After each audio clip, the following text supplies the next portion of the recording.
While petty crimes such as vandalism and pickpocketing are still rare in Singapore, murder is nearly non-existent.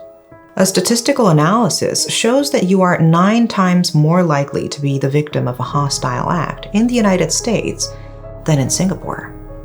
Still, this gruesome unsolved case originates from the Lion City itself. So many details of this case are blurry and can never be proven.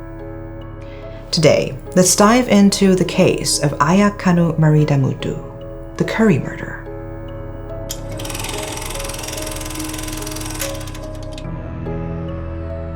Ayakannu Maridamutu was an Indian man who moved to Singapore with his wife, Narragatta Valley Ramaya, and 3 children around 1980. The family settled into a modest house behind the Orchard Road Presbyterian Church. Narragatta's mother, 3 brothers, their wives, and his sister-in-law also relocated to Singapore. Because almost all of them worked as caretakers, they were seen as family of caretakers. Ayakannu also served as a caretaker for the Public Utilities Board-run holiday cottages in Changi, Singapore. A caretaker's wage wasn't much, and it certainly wasn't enough to make ends meet. Ayakannu's family had been living paycheck to paycheck. He is said to have borrowed money from the church superior for his children's school books. Ayakannu and his family were clearly struggling financially. Narragatta worked part-time while taking care of her children when her husband worked. Narragatta did not have a happy marriage with Ayakannu. He was a violent man. According to church members and neighbors, Ayakannu enjoyed drinking and frequently hit his wife while intoxicated. Because of the violence, Narragatta regularly fled with her children to her mother's or brother's place. Unfortunately, divorce was not an option for her. Due to financial constraints and Asian moral prejudice, she had no choice but to stay with him. After each violent outburst, Ayakannu would ask for forgiveness and urge her to return home. One day, Narragatta filed a missing persons report for her husband at Juchiat Police Station on December 18, 1983. She claimed that Ayakannu set out to gamble at Genting Casino in Malaysia on December 12, but it had been days since the last time she saw him, and her husband had still not returned home. She was unable to contact him, so she requested assistance from the police. Since Ayakannu was a grown man, the police did not raise any suspicions at first. It would not be alarming if he got up and left to do his own thing at Genting. Interestingly enough, Narragatta did not return to check for updates on her husband after filing the report.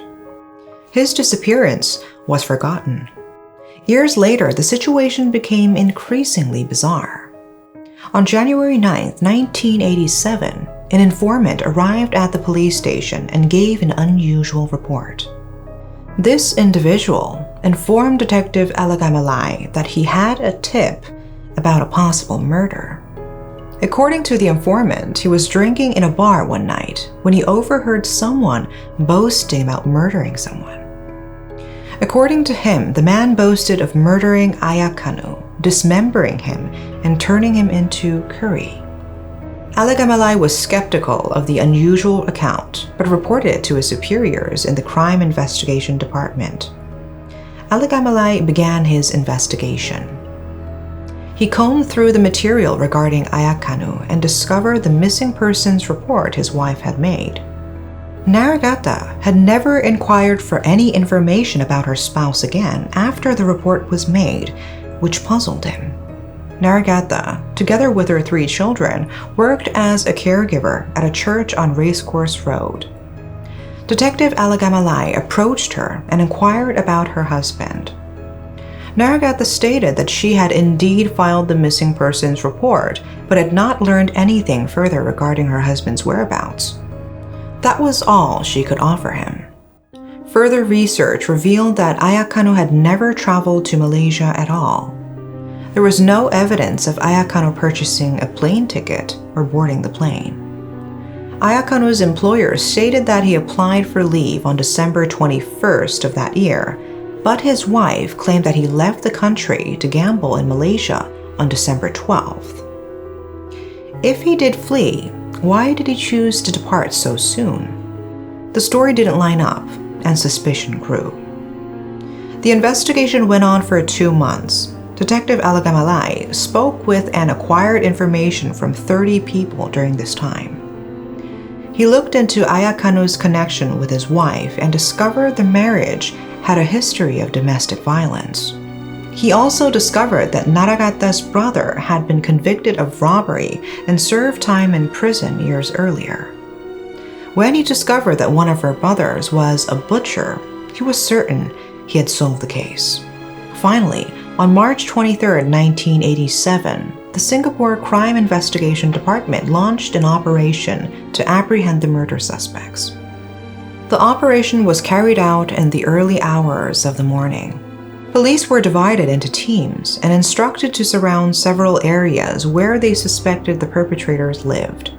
It's not surprising that Naragata, her brothers, mother, and sister-in-law all vehemently denied the gruesome allegations throughout the interrogation. They stated that Ayakannu fled voluntarily and they had never seen or heard from him again. They found it appalling that they were accused of murder. The police didn't give up. They finally made progress after questioning them non-stop for 2 days.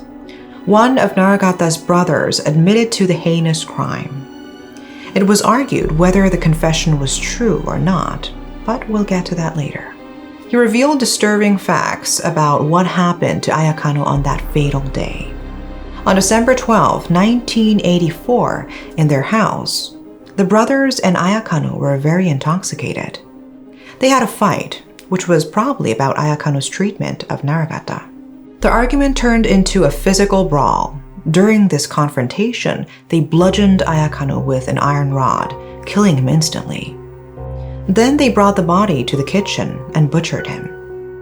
They cooked the flesh in a curry with spices, and after they finished cooking, they placed the remains, which included cracked parts of skull and bones, in black plastic bags. These bags were subsequently discarded in a number of roadside trash cans. Naragata and her brothers were accused of killing Ayakannu on March 27, 1987. The next day, her mother and sister-in-law were also arrested. These individuals were taken to court. The judicial proceedings were brief. It was said that it lasted less than 30 minutes before being called off. Judge Zainul Abidin acquitted all 6 accused, ruling that the case was based only on hearsay. There was no evidence of a murder weapon or even a pot that may have been used to boil the remains. It was only reasonable to drop the charges because there was so little evidence to pursue the individuals. All 6 of them were released on the same day. Naragata's 3 brothers were later rearrested and detained at Changi Prison till the 21st of June 1991, when they were released unconditionally. CID Assistant Commissioner Jagdit Singh called this case one of the most bizarre and horrifying murder cases ever investigated by the police. He lamented the fact that there was no evidence or weapons to indicate the crime. He was particularly disturbed by how the body was disposed of. The shocking circumstances of the case stunned the public. This case was adapted into a drama series called Dr. Justice in 1995 and covered in the Straits Times newspaper as Curry Murder. This did not sit well with the Naragata family, who sued the media outlet for defamation. They claimed that the media suggested they were guilty of the murder. The court dismissed the suit, since the media only reported on the police's factual findings. Because this case was never resolved, the public developed numerous theories about what had really happened. Some thought Naragata had always been truthful regarding Ayakannu's trip to Malaysia. Either the authorities made a mistake during the inquiry and overlooked Ayakannu's information, or Ayakannu boarded an illicit mode of transportation. In any case, it was widely assumed that Ayakannu had abandoned his family and begun a new life somewhere under an alias that could not be traced. The second hypothesis holds that the informant was correct, and that Ayakannu had been cooked in curry years earlier. They argue that Naragatta's family was furious that she was continually beaten for years by her husband. Her brothers beat Ayakannu to death and carried him back to the church's kitchen, enraged.